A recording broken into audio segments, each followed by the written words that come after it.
By a trend, what is a trend? How do you spot a trend? Are there different trends? So we're going to be doing basically a complete basics overview of the market.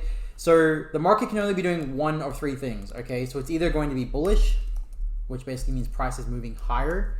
It can be bearish, which means price is moving lower, or it can be in a range or a consolidation phase.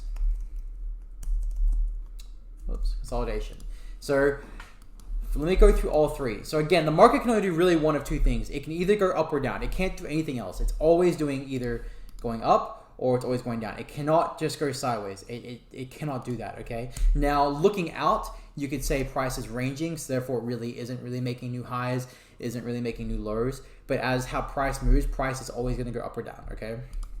So in this program, we only focus on the higher time frames. That being said, our main focus is on the weekly, daily, and 4 hour.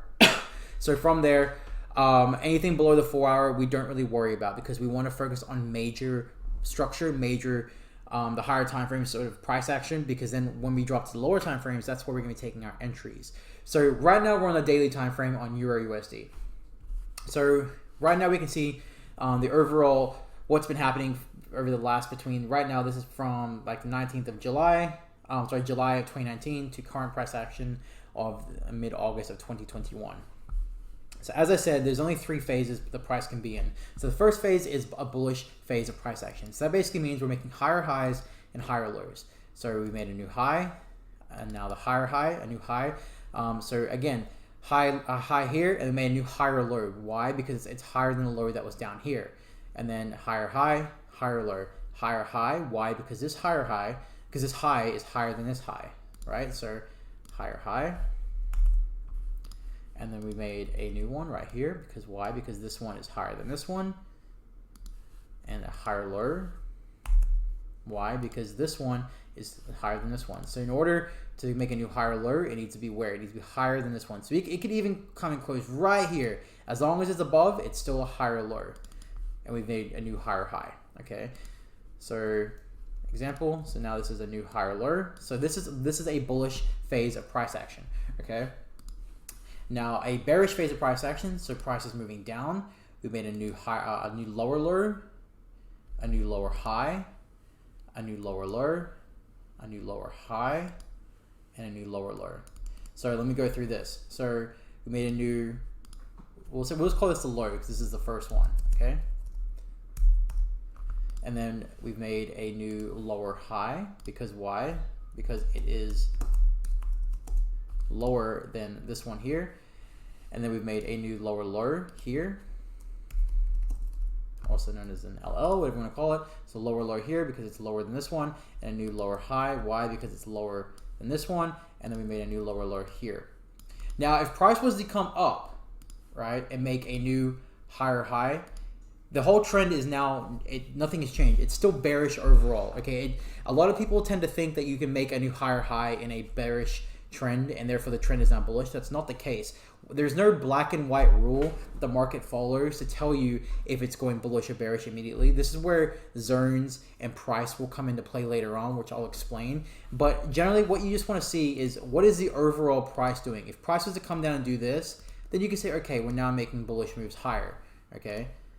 So now we went from bearish and then went to bullish. Why? Because we started making new higher highs, a new higher low, a new higher high. You can tell we're making a bullish move higher. Now, if it had just done that, let's say it made a new higher high and then it came back down, it could easily come back down and make a new lower low. It does, like if it makes a new higher high, it does not mean the whole trend is invalidated. Okay, a lot of people tend to think that that's not how it works. The market doesn't have these rules in play. Now let's have a look at the third phase, which was a consolidation phase. Okay, so consolidation phase basically means, let's say price is moving higher, this is this example, and then it comes down and then it starts doing this. So it's not really making higher highs, it's not really making lower lows, it's really just moving sideways, okay? Like yes, it could close a little bit higher, and yes, it could close a little bit lower, but what matters is if you just zoom out, you could really see that price is really just sort of moving sideways, okay? So just as to clarify, we have a bullish trend, which is higher highs and higher lows, and we have a bearish trend, which is lower lows and lower highs. Okay, So let's zoom out and have a look right now at the market. This is again one of the daily time frame. There could be a daily trend, and within that daily trend, there could be, let's say the daily trend is bullish, the 4 hour could be bearish, okay? The weekly could be bullish, the daily could be bearish. What you really just want to understand is what is the overall trend doing, and then from there we drop down to the daily and the 4 hour, and we just execute off of our zones. Don't overcomplicate this. It's very, very simple. So here, for example, you can see price is making very, very bullish moves up, okay? And then what happened here? We really began to sort of consolidate. So we're in this range, and then we had a breakout. Again, not really doing anything. You could really say we're, you know, higher high, higher low, higher high, lower, higher high. This is a good example as to, you know, why one lower low doesn't, you know, consider the whole trend to be bearish. And then we made a new bullish move up. And then from here, we started making lower low, lower high, lower low, lower high, higher low, higher high, bearish move down. And then we made a bullish move up. Consolidation here, bearish move down, and then you can see right now we're making this sort of correction up, okay? So the market moves in 3 phases: bullish, bearish, and consolidation. Now there's also 2 ways that the market moves. The market is either doing an impulsive move, and then it's doing a corrective move, okay? So here's an example. So this right here would be considered an impulsive move. So we'll call it the impulse. And then the correction would be this move here. Correction. Now, how do you determine the difference between the two? Usually the impulsive move is with the trend, not always, but you can tell the impulsive move is always the bigger move. So for example, here, impulsive move, so the new higher high in this case, just as this, for this example, and then in order to make a new higher low, we have to correct, right?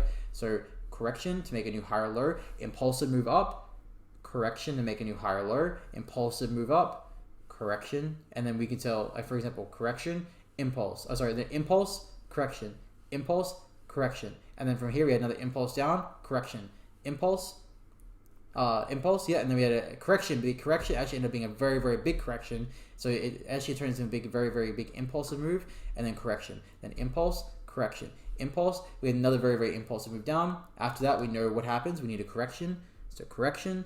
And then you can see all these little tiny sort of impulse corrections. Correction, impulse, correction, impulse, correction, impulse. And then we have this sort of impulsive move here. So the market usually does impulse correction, which is how we get these higher highs. So impulse, correction, impulse, correction, impulse. So let me just label these here. So for example, impulse. And then this right here would be the correction. Why? Because it's making a new lower high. Correction. And the same thing here, this right here would be the impulsive move, and this right here would be the corrective move. And the next one, this right here would be the impulsive move, and the next one here, this one right here would be the correction. And then what do we have next? The impulse. Now at some point the market must reverse, which is why we get moves like this where we have a new impulsive move. But there's ways we can determine this using our zones, which I'll explain later. If you guys have any questions, let me know.